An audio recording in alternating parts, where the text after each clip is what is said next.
Olá pessoal, bem-vindos a mais um episódio do NutriCast. Meu nome é Gabriel Novaes, eu sou o coordenador de desenvolvimento de mercado da União Agro.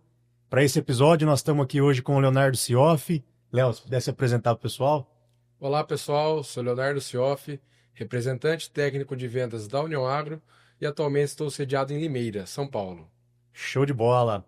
Pessoal, para esse episódio nós vamos debater um tema de crucial importância também, tema que eu sou apaixonado por aproveitar, né? E para esse episódio a gente tem o prazer de convidar o professor Rogério Duarte. Professor, se pudesse apresentar para o pessoal Tá, também. joia. Pessoal, obrigado pelo convite, Gabriel, Leonardo. É um prazer estar aqui com vocês nesse podcast, né, o NutriCast.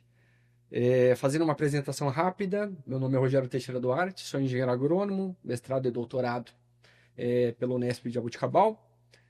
Hoje estou como professor em duas universidades, né? Uma delas é a Universidade de Araraquara, pelo qual tenho o prazer de ter o Leonardo aqui representando os egressos, né? Já dei Verdade. aula para ele. E também agora assumindo uma cadeira dentro da Unesp em Jabuticabal, voltando para casa, né? Dentro aí da pós-graduação, lá na entomologia agrícola. E além dessas duas escolas, junto com o meu sócio, que é Humberto Vinícius Vescov, a gente tem a Vescov Consultoria e a Vescov Duarte, Consultoria e Experimentação Agrícola. Então, nós temos uma linha de consultoria na área da citricultura e também uma veia muito forte no compete à pesquisa dentro aí dos citros, né? A gente acaba trabalhando laranjas, limões e tangerinas. Tem outros afazeres aí, né? Mas o foco hoje citricultura, temos aí uma área de trabalho bem ampla e, felizmente, aí muitas pesquisas que a gente acaba desenvolvendo e gerando informação para o mercado. Muito legal. Professor, se puder contextualizar para a gente hoje como que está o Brasil representando a citricultura no Tá, mundo, principais estados produtores hoje? tá. Então, assim, o Brasil, ele é o principal, continua sendo o principal e maior produtor de laranja do mundo, tá? O maior exportador de suco de laranja. E hoje, em termos de representatividade, no compete aos estados, São Paulo ainda é o principal, mas temos Minas Gerais, a própria Bahia despontando, né? O Nordeste vindo com mais força.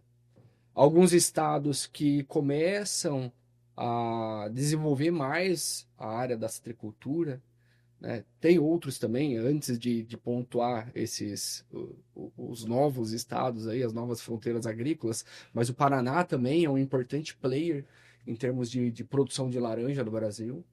E essas novas fronteiras agrícolas, Mato Grosso do Sul, Goiás, então, de certa maneira, ainda, né, está acontecendo um processo de migração, em que esses estados que não tinham tanta representatividade agora começam a ganhar uma força maior na citricultura. Legal. Professor, nessa tendência de expansão para outros estados, eu queria entender quais são os principais gargalos que a gente vem enfrentando hoje, né? Isso, excelente. Então, hoje, assim, para nós que estamos inseridos na citricultura, né?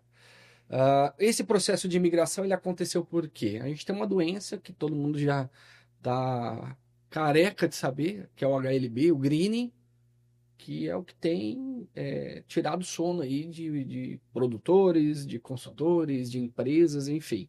É o grande desafio a ser superado na citricultura, tá? E a partir de então, começou-se a pensar em migrar para essas áreas que não têm esse problema.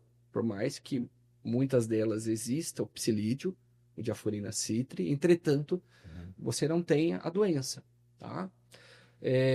Isso começou a acontecer de uma forma muito abrupta, né? Algo que nos últimos 2 anos aí o mercado ele começou a se mexer muito rapidamente e essas novas fronteiras começaram a expansão da citricultura, né, nesses locais, tá? Mas não somente isso acaba sendo um desafio para a citricultura, tá?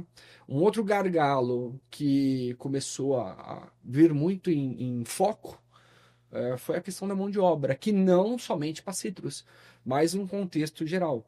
Todo mundo aí hoje reclama da falta de mão de obra para dar essa assessoria, principalmente nessas culturas que exigem uma mão de obra mais intensiva, principalmente, né, pensando em citros, colheita. Sim. Né? Então é algo que a gente tem aí os desafios a serem superados. E do ano passado para cá, um terceiro grande desafio, que é o preço pago aí pelo produto, né? Pela laranja ou pelo suco, enfim.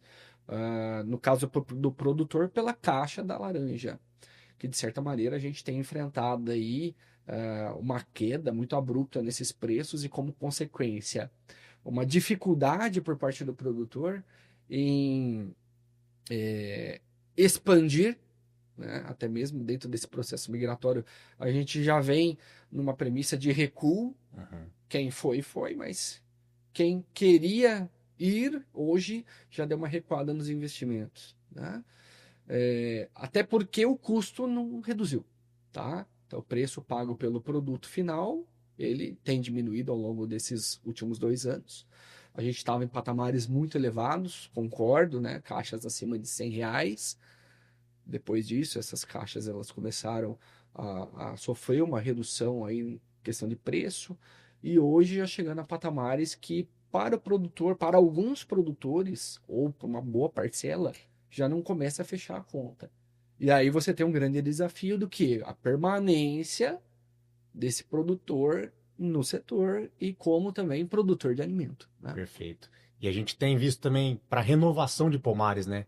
Muitas vezes o preço também não permite pomares que estão com baixa produção que faça-se essa renovação, né, professor? A gente entra na questão do investimento, né? Porque, de certa maneira, um pomar novo, ou uma renovação, ou uma expansão de área, tudo isso envolve Um investimento, custo. tá?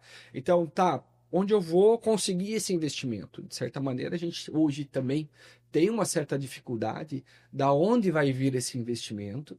É capital próprio, é um recurso externo, tá? Sim. É um gargalo também. Mas também o fato de você estar inseguro de entender que o que você for produzir, ele se paga e ainda tem um retorno financeiro, né? Então, o produtor, de certa forma, hoje ele está com os dois pés né, atrás, nesse sentido de realizar novos investimentos. Tá? Aí, você também tem uma outra questão que, para muitos, acaba sendo até algo que desestimule a continuidade da atividade, Uhum. né? A gente tem visto aí alguns relatos do pessoal saindo do setor e buscando um arrendamento ou direcionando a sua atividade para uma outra cultura, tá? O que, de certa maneira, toda a cadeia citrícola acaba perdendo, né? Com certeza. Professor, entrando agora de fato nas demandas nutricionais da cultura, né? Se o senhor puder comentar um pouquinho sobre o ciclo fenológico dos citros e quais os principais pontos nutricionais aí que o senhor acredita ser importante numa pré-florada, se puder comentar também com a gente um pouquinho. Tá joia. Então, o citro é assim, a gente tem uma, uma série de porta-enxertos e uma série de variedades, né? E a gente faz uma combinação entre eles para garantir aí um estabelecimento de uma cultura numa área interessante, Uhum. ter uma maior produtividade. Você vai fazer um acerto de copa e porta-enxerto para uma necessidade de uma região ou até mesmo de uma propriedade frente ao que o produtor precisa de geração de fruta, né? Então, hoje você tem aí variedades precoces, variedades de meia estação, variedades mais tardias e aquelas que você vai colher por último, né? As super tardias, vamos Aham. pensar assim, ok? E dependendo do que você está trabalhando, com irrigação, sem irrigação, você tem algumas fases fenológicas que podem antecipar ou pode trabalhar dentro de uma estação chuvosa, né? E aí o que eu falo para vocês, de certa maneira, citricultura começa onde? Na florada, né? Sim. Então Exato. começa naquele start, a cultura ela sai de um repouso vegetativo e ela entra numa fase reprodutiva, pomares adultos, tá? Uhum. Então você tem uma pré-florada, florada, formação daqueles frutos menorzinhos, que a gente dá o nome de fruto chumbinho, entre aspas, né? Sim. E vai vindo com o desenvolvimento dessa fruta, até chegar num ping-pong, que já é uma fruta do tamanho de uma bolinha de ping-pong, né? Uhum. E a partir de então, frutinhos maiores, processo de maturação, que é onde ela começa a mandeirar, mudar a sua coloração, e como consequência, concentrar mais aqueles açúcares, aumentar o teor de sólidos solúveis, até o ponto de amadurecimento, tá certo? Ou seja, aquela concentração de sólidos solúveis que vai culminar no Brix, tá? Que está num ponto certo de colheita, tá joia? E para cada uma dessas fases, a gente tem aí uma demanda nutricional. E aí eu já quero pontuar aqui com vocês. Um fator muito importante para citros é fazer um trabalho de base bem feito. Então a gente acredita dentro da consultoria que a correção do solo, via calagem, ou via gessagem, ou até mesmo aqueles pomares em formação, em processo de fosfatagem, é de extrema importância, né? Claro que o fósforo ele não entra como um corretivo, mas num pomar novinho é onde eu consigo jogar o fósforo lá embaixo. Mas entrando numa linha de corretivo, antes da parte nutricional, fazendo um trabalho bem feitinho a partir do começo do estabelecimento do pomar, e para aqueles pomares adultos, fazer as correções devidas, já ajuda muito a você ter uma melhoria em termos de eficiência de adubação, no próprio estabelecimento do porte da cultura, enfim, tá? Mas aí entrando na parte nutricional propriamente dita, tirando a parte de correção, claro, fazendo um trabalho base, podendo ser um adubo via sólido, podendo ser uma fértil irrigação, caso você tenha um sistema de irrigação que esteja ok, tá? Isso são fatores muito importantes a serem levados em conta. E aí você entra numa questão muito importante que compete aos foliares, né? É claro que em termos de fisiologia de planta, aquela fase mais delicada é justamente a fase da pré-florada, florescimento, a parte da formação dos frutinhos. Então, ali exige-se uma demanda nutricional muito intensa, né? Serão ali as primeiras adubações, o começo das adubações foliares, e o que entrar, né? De certa maneira, o nitrogênio ele entra forte nesse início por conta de elongação celular, divisão celular, né? O próprio fósforo que entra como energia, magnésio totalmente vinculado a uma questão de fotossíntese, né? E por aí vai, né? O cálcio de extrema relevância, aí volto na base, né? Uma calagem bem feita, com certeza dá todo um suporte para uma planta de citros, porque é uma planta calcífera, ela precisa de cálcio para o seu desenvolvimento, tá? Mas o que ficou, o que não deu certo, dá para suplementar via foliar? Dá, tá? Então, você começa a entrar nessa fase de reprodução, no início do processo reprodutivo, com aplicações mais pontuais de cálcio, também o boro de extrema relevância, e já é um micro, né? É um micro que ali no começo da florada, a gente entende que ele encaixa muito bem. Hoje, as minhas pesquisas, né, evidenciando também, buscando entender melhor o boro na qualidade da fruta, que é uma demanda de indústria, né? A indústria demandando por frutos de maior qualidade. E aí eu já amarro com potássio. O potássio vindo muito forte aonde? Na questão de enchimento de fruta, por mais que ele também se faz necessário um pouco antes. Mas ele vai ter uma grande importância naquele desenvolvimento da fruta, no enchimento daquela fruta, tá? E tirando o boro, que é micro, alguns outros elementos na linha de micronutrientes, como o manganês, o zinco, se fazem muito presentes ali no início da florada e a continuidade do uso desses foliares ao longo do tempo, visando, no primeiro momento, ofertar esses micros ao longo do tempo, mas também, se necessário corrigir, é o momento. É alguma coisa que ficou pendente. Tá? O que tem visto hoje aí em termos de uma maior aceitação e uso no mercado? Cobalto, molibdênio, hoje mais esses dois. Mas também níquel está entrando em alguns produtos, né?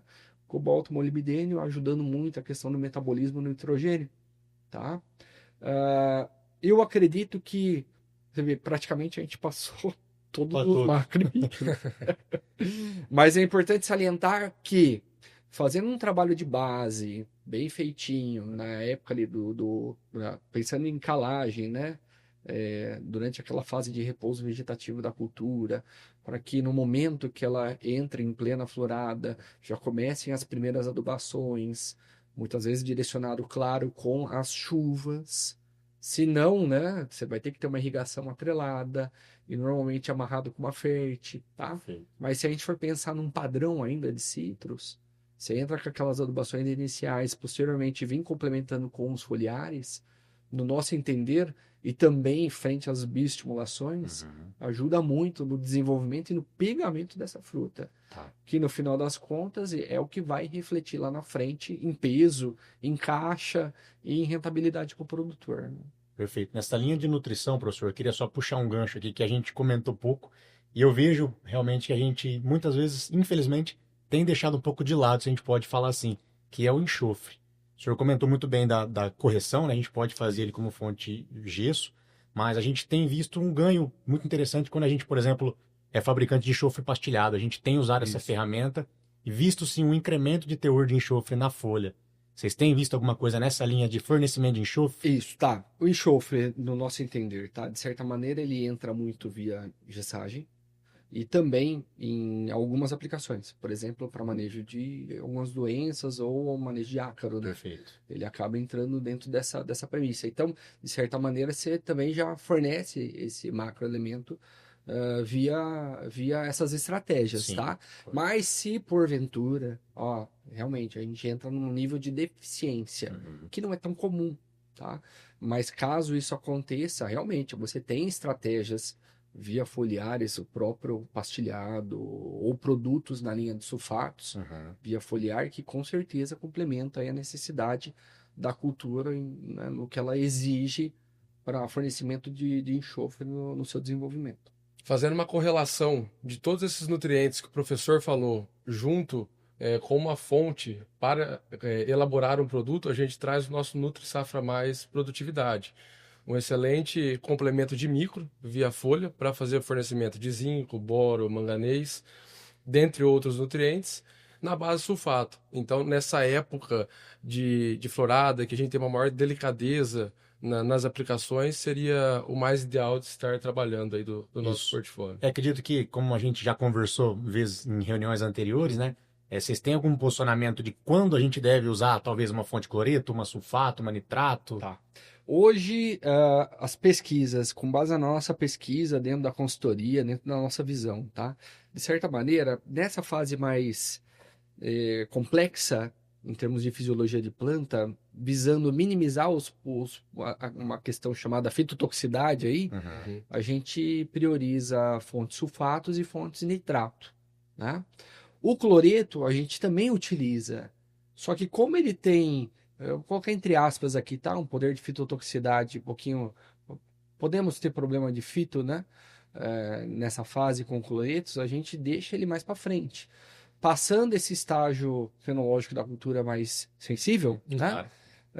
A gente já consegue entrar com essa linha cloreto, que vem num valor mais, mais tranquilo, né, para o produtor. Tá aí com uma questão de absorção também interessante, mas no começo visando nitrato e sulfato, e num segundo momento priorizando ou sendo uma estratégia, podendo ser utilizada essa estratégia da fonte cloreto. Perfeito. E, Rogério, o que a pesquisa, a gente gosta muito desse trabalho que vocês fazem, porque não tem achismo aqui, né? É o que os dados têm nos mostrado, né? O que a pesquisa tem trazido para a gente, você comentou muito bem sobre a questão da pré-florada, da gente segurar essa estrutura. Nós sabemos que a planta vai derrubar um pouco de flor, acredito que é natural, né? Isso. Mas o que a gente tem visto, aminoácidos, extrato de algas ou outras tecnologias, para a gente aumentar esse pegamento de florada, retenção das estruturas reprodutivas? De certa forma, assim, a planta de citros, ela é uma planta que produz muita estrutura reprodutiva naquele momento que ela dá o start, Aham. tá? Já é normal ela ter um alto índice de abortamento. Não vai segurar 100%, até porque ela não aguenta, Tá. tá? Qual que é a nossa ideia como técnico? Qual que é a nossa ideia dentro aí da agronomia, né? Uhum. Tentar fazer com que ela, ou com que exista aí maior pegamento possível, Perfeito. tá? Isso sob condições, né, eu vou colocar aí a céu aberto, em que ela está disposta a diferentes intempéries ou diferentes fatores de estresse, tá? O próprio ambiente que ela está, a própria questão biótica e a questão abiótica. Hoje, o que chama muita atenção para a gente nesse contexto biótico e abiótico? Abiótico, o clima. Totalmente... você não consegue mensurar o que vai acontecer. Você prediz, mas se vai ou não acontecer, outros 500. Com certeza. Né? Até numa mesma semana, a gente fica aí, vai, não vai chover, não vai chover, temperatura alta ou não. E, de certa maneira, a gente está tendo extremos, né? Perfeito. E esses extremos, dependendo da situação do teu pomar, se ele está florando ali no momento de temperaturas médias aí de 40 graus Celsius, não tem milagre. Vai Segura. suportar, justamente, né? Questão hídrica também. Tem um pomar de sequeiro com 15 dias sem água e está florando, Esquece. né? Então, esse é um fator estressante que gera aí um problema gigantesco e não tem o que fazer, tá? Um segundo cenário, biótico. E hoje a gente tem, como eu disse, né, o HLB sendo um fator de extrema relevância no combate à queda de frutas, tá? Então, como, pensando só nessas duas situações, biótico e abiótico, como a gente consegue mitigar até um certo limite essa situação e eu melhorar o pegamento da minha área, tá? Se, aí eu tenho que pontuar isso, se foi feito um trabalho de base bacana, técnico, houve um investimento em repor aquilo que foi exportado, em primeiro lugar, né? Ela teve um repouso ali vegetativo que faz parte da cultura para questão de acúmulo de energia para dar o start na próxima fase reprodutiva dela, tá? A partir desse momento, para tentar mitigar esses fatores de estresse, a gente pode entrar sim com produtos de ordem fisiológica, né? Nessa linha de aminoácidos, na linha de bioestimulantes, tanto hormonal como extratos de alga, que são os indutores, tá? As pesquisas mostram que, as nossas pesquisas mostram que, sim, tem um acréscimo, agrega valor, tá? Mas é um ponto também a se ressaltar, né? Eu sempre digo isso nas minhas reuniões. Não adianta você colocar gasolina ruim num carro top, né? Num carro de primeira linha. Então, eu sempre enxergo por esse prisma. Você quer agregar valor para o seu pomar? Primeiro que ele deve merecer. Não adianta eu também... eu tô com o pomar totalmente depauperado e colocar uma tecnologia ali inovadora, né? Ou algo similar a isso, e espere que ele saia da água para o vinho. Não vai. É um processo de construção, né? Você está lidando, e eu falo isso muito nas minhas conversas, né? Você está lidando com um ser biológico. Você não está lidando com um produto, uma máquina, né? Ele tem o seu tempo, ele tem o seu momento. O que a gente faz é o seguinte: dentro da tecnologia que a gente tem, dentro do nosso limite de informação, dentro da nossa pesquisa, falou, ó, aqui, se, dependendo da situação, não é um extremo, não é um extremo climático, ou também não é uma condição totalmente favorável, eu vou entrar com esse produto para tentar mitigar esse estresse e, consequentemente, reverter um maior pegamento. Certo. Aí sim eu vejo com bons olhos. Não somente os bioestimulantes, mas também uma nutrição foliar para agregar valor, né? E nessa linha, Rogério, de nutrição foliar, como a gente comentou do HLB, né, que hoje ainda é o principal problema, a gente consegue talvez estender um pouco mais a vida útil do pomar com uma nutrição bem feita, associando o que você comentou muito bem, né? Base com adubação de chão, adubação foliar. Isso. Aí sim, Gabriel. Se a gente for pensar somente em nutrição foliar, entra naquela premissa da gasolina e do carro. Fato, tá? Então, o que eu enxergo é contexto, é histórico. Como que vem se trabalhando esse pomar, né?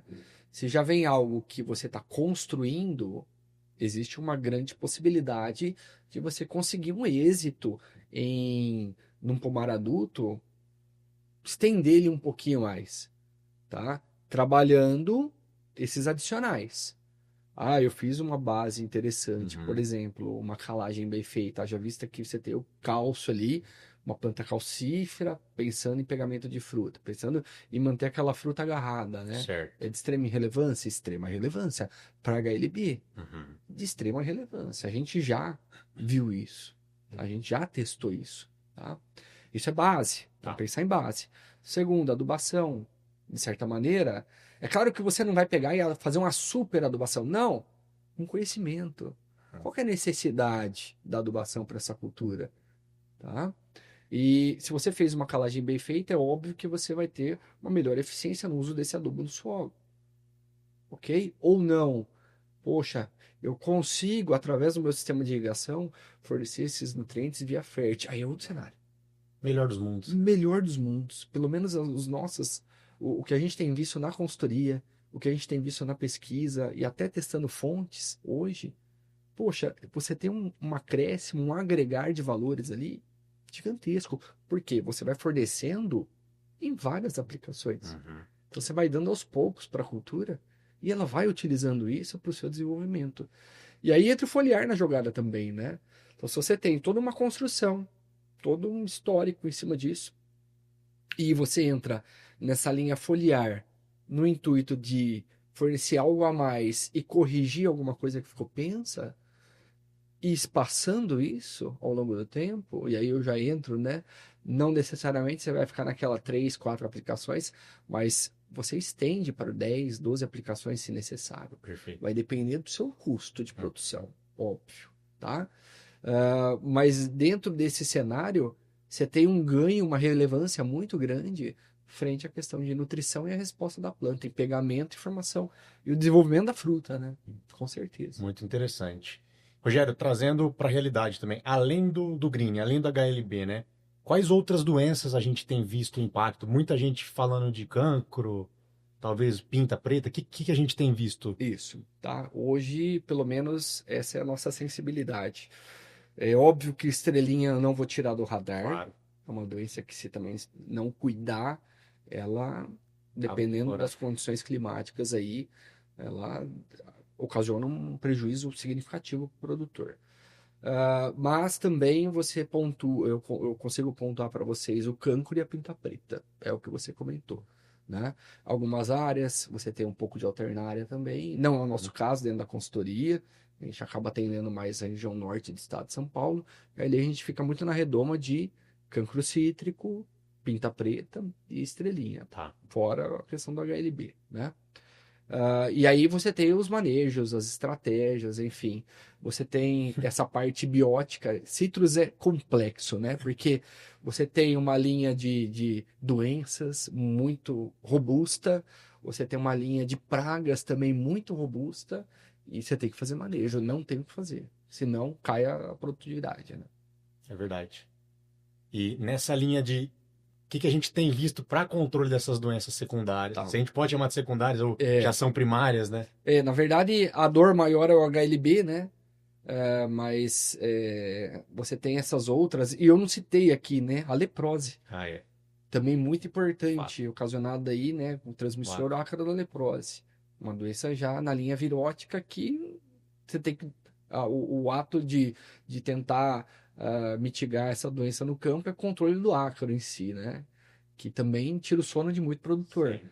Mas se a gente for pensar nessa linha mais fúngica e bactérias, tá?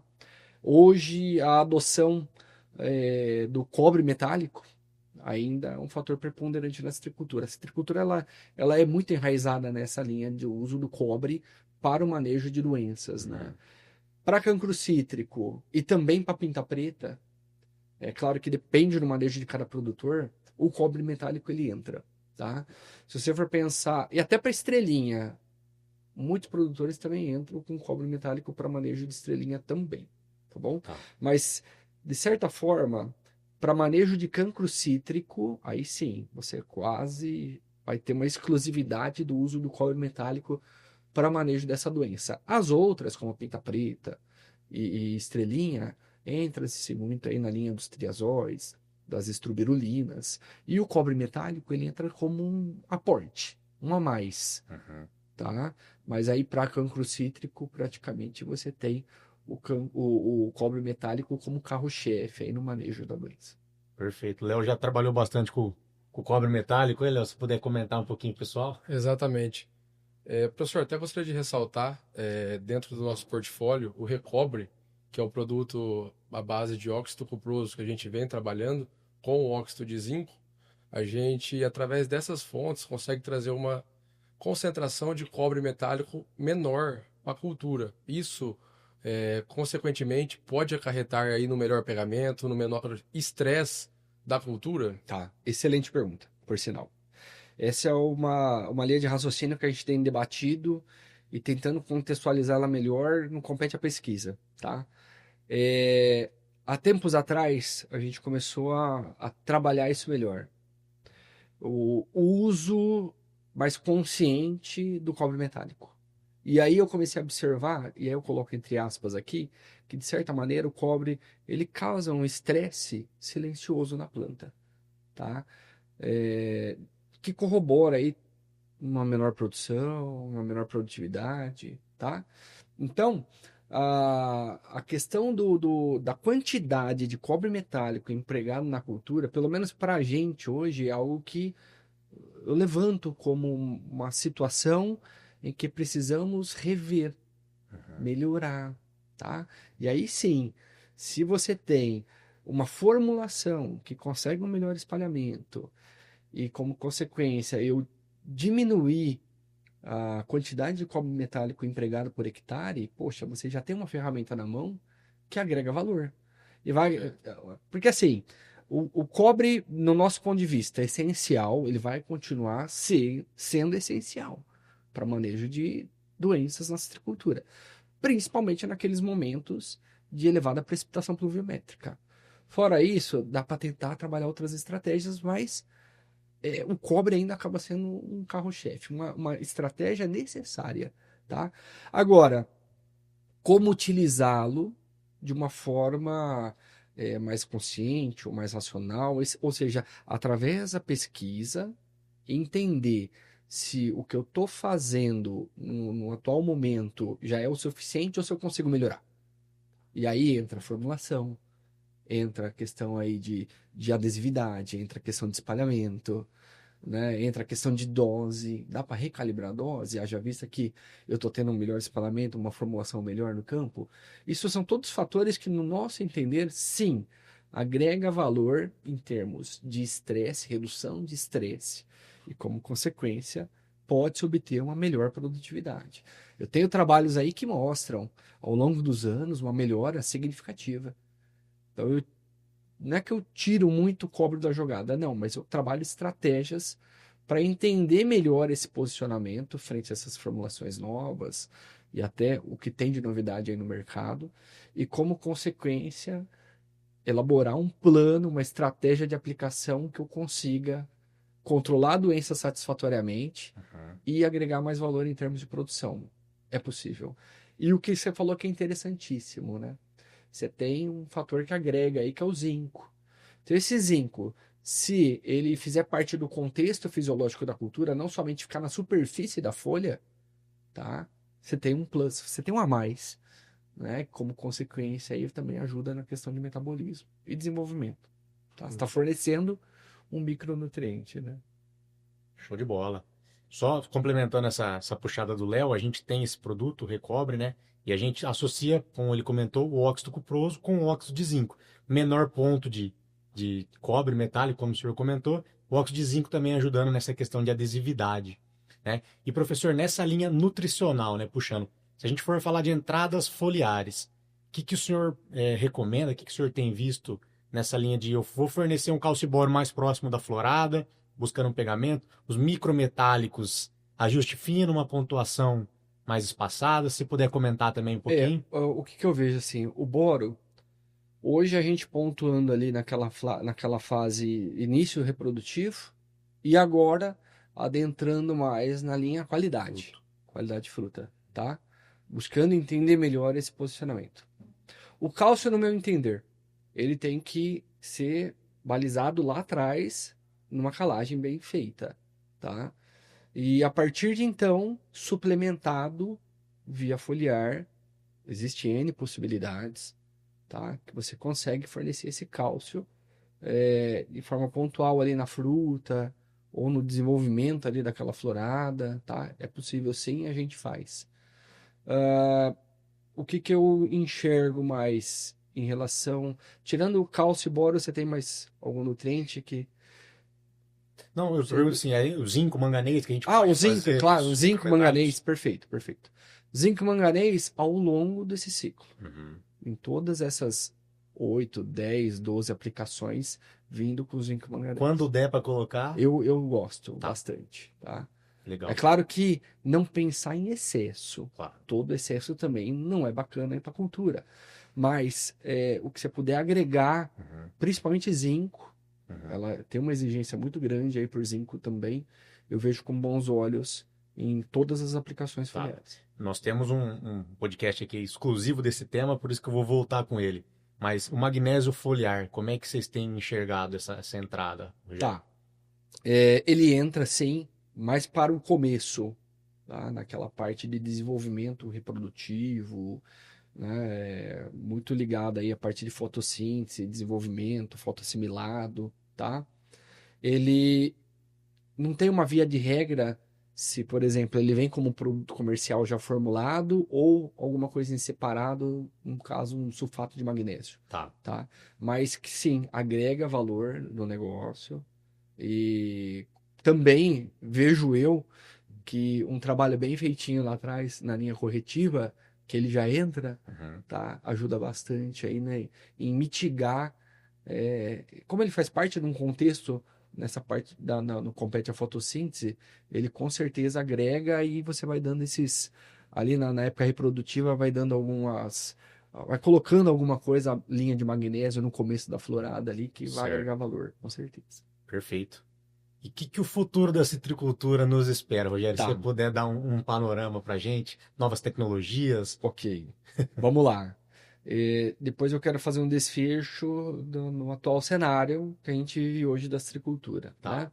Mas vamos pensar em novas tecnologias, que de certa maneira não são tão novas, mas que na citricultura ainda está em evolução, ok?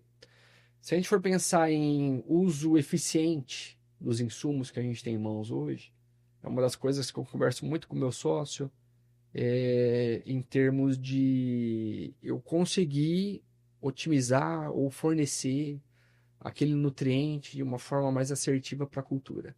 Uma das coisas que a gente descobriu aí, ou evoluiu dentro da pesquisa, foi os adubos de liberação controlada, né?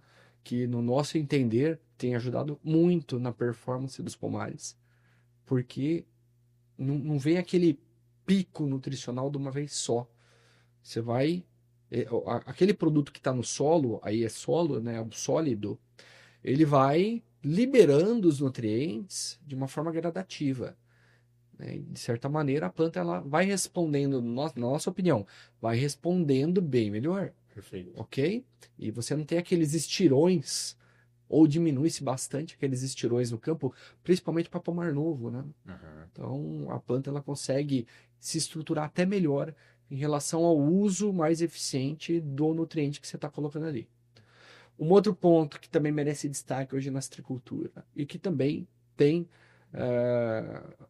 ganhado aí um certo espaço gradativo, mas mais constante, que é a própria fertirrigação, tá? Então, o uso da fertirrigação como ferramenta justamente para propiciar ou tornar aquele nutriente mais eficiente quanto ao uso pela planta, tá certo? A fertigação, no meu entender, não é uma inovação, mas é uma estratégia que hoje quem está aí na lida técnica está buscando aprimorar Sim. e usá-la com maior excelência, certo? Ah, outros pontos aí que também merece destaque. Não é nada antigo, né? Mas os adubos organominerais, tá? Hoje tem crescido bastante a demanda por esse tipo de pesquisa. Haja vista que, de certa maneira, hoje, para a citricultura, a gente acaba olhando muito para foliar, para a área foliar. E se esquece, não é que se esquece, mas não dá o valor devido para a parte, para o solo, É isso. sistema radicular, solo, estruturação, tá? E com a doença, o HLB, pensando em deixar esse pomar por mais tempo, pomar adulto, né? Uma longevidade, deixar ele mais longevo, por mais que você não vai ganhar tantos anos assim, entretanto, qualquer 1, 2 anos a mais para a gente já é lucro, Sim. tá? A gente começou a olhar por esse prisma. Opa, peraí. Será que se eu começar a mexer em estrutura de solo, começar a mexer em estratégias que eu melhore as condições de enraizamento, as questões de biodiversidade microbiana, tá? Será que isso vai me agregar lá na frente, em termos de sobrevida de pomar e também em questão de pegamento, produção, tá? É uma das coisas que a gente está estudando. Tá. Não é algo que eu tenho todas as respostas agora, mas eu acredito que é um caminho, tá certo? Então, nessa linha de organominerais, a linha dos biológicos, por mais que ainda a gente tem muito paradigma a ser quebrado, principalmente em citros, mas é algo que não volta mais, Sim. tá? Existe uma cobrança externa, interna, enfim, uma cobrança até particular muitas vezes, porque a gente quer que o negócio continue e continue de uma forma coerente, sustentável, enfim, que agregue valor para a cadeia e todo mundo ganhe, Com certeza. né? Produtor, consumidor, a gente que está no meio técnico, né? Então, os biológicos, dentro da citricultura, no meu entendimento, ele ainda entra como uma inovação, porque não necessariamente você fica naquela premissa de fungos, bactérias, enfim, tá sempre vindo alguma coisa nova para uma determinada praga, para uma determinada doença, para o desenvolvimento de uma planta, como um solubilizador, enfim, tem muita coisa aí que a gente tem que ainda descobrir, né, através das pesquisas e entender como posicionar melhor, como fazer com que aquela tecnologia, dependendo do seu custo, se torne viável para o produtor. É uma função também nossa, nessa linha de como fornecer informações ali para um melhor emprego daquela tecnologia, tá? Então, dentro desse cenário, acredito eu aí que são estratégias e inovações que hoje a gente tem pesquisado. A própria linha de bioestimulação, no meu entender, não é o produto em si, mas a forma como eu emprego ele, não somente naquelas 3, 4 aplicações ao longo do período reprodutivo, mas hoje a gente também já comenta e pesquisa ao longo do tempo, Perfeito. né? Ao longo da safra, aplicado tanto via folha, mas também como via sistema radicular ali, via solo, desculpa, no compete a fertirrigação, a gente está buscando entender melhor se essa linha de bioestimulante via sistema de irrigação, ela é funcional, ela tem um melhor apelo do que se eu aplicar via folha, enfim, são estratégias inovadoras, né? A própria questão do uso do cobre que eu comentei com vocês, eu entro com ele nessa linha também de inovação, porque a gente está buscando melhorar ou tornar o sistema mais eficiente.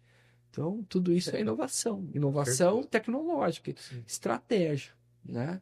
E a questão do futuro da citricultura em si, tá? Não somente o pontuamento das estratégias, mas o que vai acontecer com a nossa citricultura nos próximos anos. Essa é uma pergunta que todo mundo gostaria de ter a resposta na ponta da língua, né? Não temos, tá? O que eu acredito, pelo menos essa é a minha expectativa e acredito que todo mundo da cadeia, né?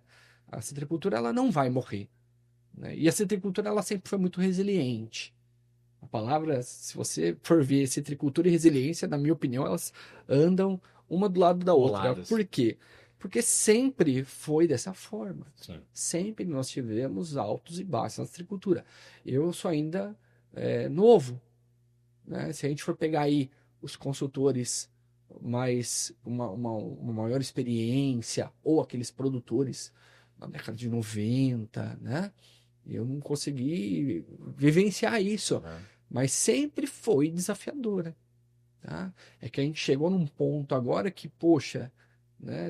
Você tem aquele desestímulo porque você está vindo de uma crescente. Sim. E do nada você tem um banho de água fria, né? Mas nada que os produtores, os consultores mais antigos não vivenciaram, tá? Sempre foi essa questão de altos e baixos. Então, o que que eu enxergo? Uma citricultura resiliente, é uma citricultura que, de certa maneira, vai resistir, vai ter que superar, tá? A questão das doenças em si também é uma outra proposta aí de superação, de emprego de novas tecnologias, né, da mesma forma que foi para CVC, Sim. tá? Pro greening, vai chegar uma hora que vai ter que superar esse obstáculo. Mas você vai ter um outro obstáculo pela frente. Não vai parar aí, que é um sistema dinâmico, Sim. tá? Então é um processo que a gente vai passar os bastões aí para os mais novos, né? Tá aqui. Enfim, da mesma forma que já foi me passado muita informação, hoje a gente está buscando sempre atualizar e sempre evoluir dentro da citricultura, né? Eu falo que corre nas veias essa questão da citricultura, a gente trabalha com isso, a gente respira isso, a gente vive isso todo santo dia, a gente não quer, em hipótese nenhuma, que isso aí desapareça, que a cadeia citrícola se disperse, como tem acontecido, como aconteceu nos Estados Unidos, Sim. de chegar a patamares aí que não tem tanta representatividade, tá?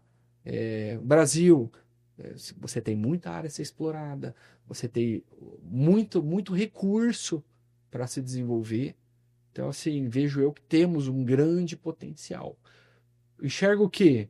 A gente precisa de apoio, a gente precisa de estrutura de órgãos aí que nos dê subsídio para dar continuidade no negócio, essa luta para recompensar a essa atividade, para que o produtor permaneça no setor, para que ele invista ou dê subsídios para ele investir, porque ele quer trabalhar, né? Na verdade, sim, nós queremos trabalhar, Sim, né? exato. Só que tem que dar as ferramentas, ou pelo menos não atrapalhar o nosso negócio, né?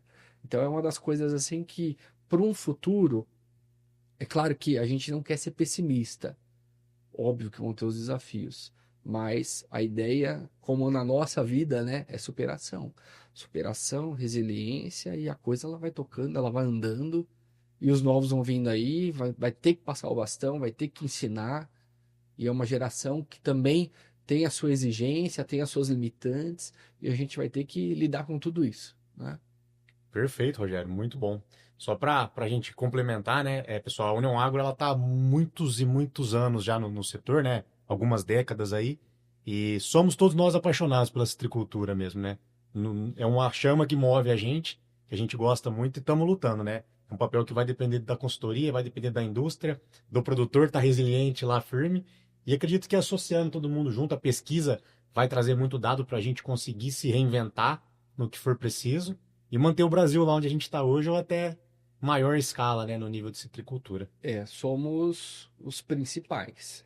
E a gente quer manter essa, essa primazia, né? Com qualidade, com, com sustentabilidade, por mais que seja uma palavra meio clichê hoje, né? Mas sim, tem que passar por essa premissa, né? Algo que, de certa forma, economicamente seja viável, socialmente também tem que ser justo, ambientalmente correto, tem que ter esses pilares para justamente conseguir construir algo que seja duradouro, seja para as próximas gerações, né? Não é chegar e apenas explorar, né? Na verdade, o ato exploratório ele acaba, o ato construtivo, isso é o perpétuo. Então, se a gente tiver essa mentalidade e, claro, tendo um negócio que tenha viabilidade, é algo que vai ficar aí para os nossos filhos tranquilamente, tranquilamente. Show de bola. E pessoal, a gente lança a mão aí de produtos à base de cloreto, à base de sulfato. Leonardo comentou muito bem também. Temos essa linha de cobre, o recobre, né? A menor molécula de cobre do mercado é o óxido cuproso. Nós temos esse produto, altíssima tecnologia, enxofre pastilhado, enfim. Procure nossos canais parceiros, procure nossos profissionais da União Agro. Estamos 100% à disposição. Rogério, muito obrigado pelo papo de altíssimo nível tecnológico, técnico, e a gente pode ver que realmente é um rapaz que, assim como nós, né, gosta muito do setor, é apaixonado, e obrigado pelo apoio. Obrigado, viu, Léo? Obrigado, Gabriel. Obrigado, Rogério. Foi um excelente bate-papo, troca de informações. Acredito que agregou positivamente aí para todos os ouvintes. Isso aí. Eu que agradeço pelo convite, pela confiança aí no nosso trabalho, né? Para a gente que está envolvido com citricultura, ter momentos como esse para falar do que a gente ama é de extrema relevância. É o nosso trabalho, é a nossa vida, e passar um pouquinho aí do que a gente sente ou conhece, né, dentro dos nossos limites de conhecimento, é de extrema relevância, porque se isso agregar valor para dentro de uma propriedade, para um produtor, para um ouvinte, para quem quer que seja, já está valendo a Com pena, certeza. né? E é muito gratificante poder dividir esse espaço aí com vocês que realmente também investem muito na citricultura, tá bom? Obrigado pelo carinho aí, pela atenção e por esse compromisso também com o Citrus. Pessoal, o episódio de citricultura foi esse. Agradeço muito o tempo de vocês. Esperamos vocês no próximo episódio do NutriCast.